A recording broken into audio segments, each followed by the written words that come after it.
আচ্ছা, যারা আপনারা আমার ভিডিওটা দেখছেন বা শুনছেন তাদের কতজন গ্রামকে কাছ থেকে দেখেছেন বা কতজনের গ্রামে বাড়ি? একটু আপনারা কমেন্টে লিখতে পারেন যে আপনারা গ্রাম্য জীবনকে উপভোগ করেছেন, সেখান থেকে কেমন অবজারভেশন আপনাদের সেটা আমি দেখতে চাই। ছোট বয়স থেকে আপনারা আমার সঙ্গে চলুন, সেই গ্রামের জার্নি যদি আপনি না করে থাকেন, যদি আপনি শহরে বাস করে থাকেন, তাহলে হয়তো টিভিতে বা কোনো পর্দাতে আপনারা দেখেছিলেন যে জেলেরা মাছ ধরে, আপনি দেখেছেন। কিন্তু এই জেলেদের মাছ ধরাতে আপনি কি বসে বসে কোনোদিন তার কাছ থেকে কোনো শিক্ষা নিতে পেরেছেন? বা এই ট্রেডিং জার্নিতে কি আপনার কি মনে হয় যে সেখান থেকে কিছু শিক্ষা নেওয়া যায়? আমি আপনাকে বলছি অবশ্যই নেওয়া যায়। প্রত্যেকটা লোকের কাছ থেকে আপনাকে শিখতে হবে। তা একজন জেলে কি করে বলুন তো? না, জেলে জাল দেয় এবং সেখান থেকে মাছ ধরে। খুব সিম্পল, এর মধ্যে আর কোনো কিছু নেই। কিন্তু এবার এই জিনিসটাকে গভীরভাবে অনুধাবন করার চেষ্টা করুন, কারণ এই অন্তর্দৃষ্টি কিন্তু আপনার থাকতে হবে। তবেই কিন্তু একজন আপনি বড় ট্রেডারে পরিণত হতে পারবেন বা বড় চিন্তকে পরিণত হতে পারবেন। যদি আপনি না ভাবতে পারেন তাহলে আমি আপনাকে ভাবার জন্য সাহায্য করছি, আপনি শুনতে থাকুন। আচ্ছা, জেলে যখন জাল ফেলে প্রত্যেক বারে কি প্রচুর প্রচুর মাছ পায়? নিশ্চয়ই পায় না। আমরা দেখেছি বারবার পায় না। কিন্তু জেলে কি হাল ছেড়ে দেয়? যখন দূরে মাথার ওপরে ঘুরিয়ে জাল ছুঁড়ে সে ফেললো জালটাকে, দেখলো পরে যে 2-3টে মাছ এলো, ভালো লাগলো না।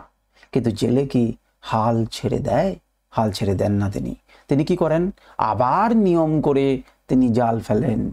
আবার হয়তো অল্প মাছ আসে, আবার তিনি জাল ফেলেন।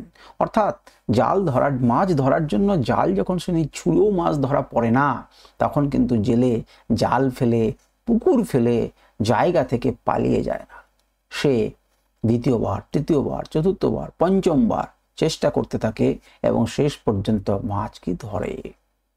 তাহলে একজন ট্রেডার সে 2-3টে লস করলো আর হতাশ হয়ে মার্কেটকে ছেড়ে দিল যে আমার দ্বারা হবে না, তাহলে কিন্তু সেটা ভুল।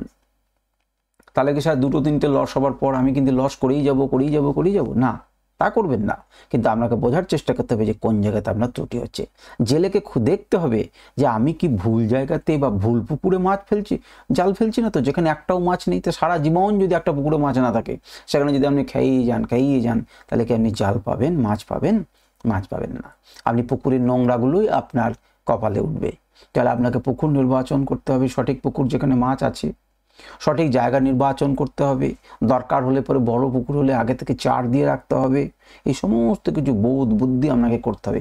আপনি ধারের দিকে মাছ ধরছেন না, মাছ জলের ভিতরে যাচ্ছেন, আপনাকে বোধ রাখতে হবে। আপনার জালটা ফুটো নেই তো, কেটে মাছগুলো পালিয়ে যাচ্ছে না তো, আপনি কি সেটা চেক করেছেন? আপনি কি চেক করুন, আপনার যন্ত্রাংশ সেটআপকে চেক করুন। অর্থাৎ দেখবেন যে 2-3টে লস হয়ে গেলে পরে পুকুরে তো বাবু মাছ আছে, আমি তো জানি, অন্যজন ধরতে পারছে, তাহলে আমার কি ত্রুটি হচ্ছে?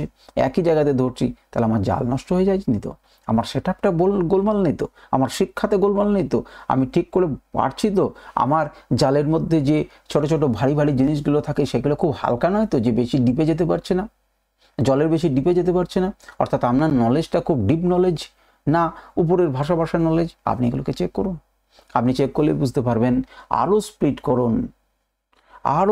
করুন, এই ভাবনা চিন্তাকে আরও স্প্লিট করুন এবং দেখুন যে আপনি কেন সফল হচ্ছেন না। মার্কেটকে ছেলে পালিয়ে যাবেন না, তাহলে আপনি কোনোদিনই মাছ খেতে পারবেন না নিজে ধরে।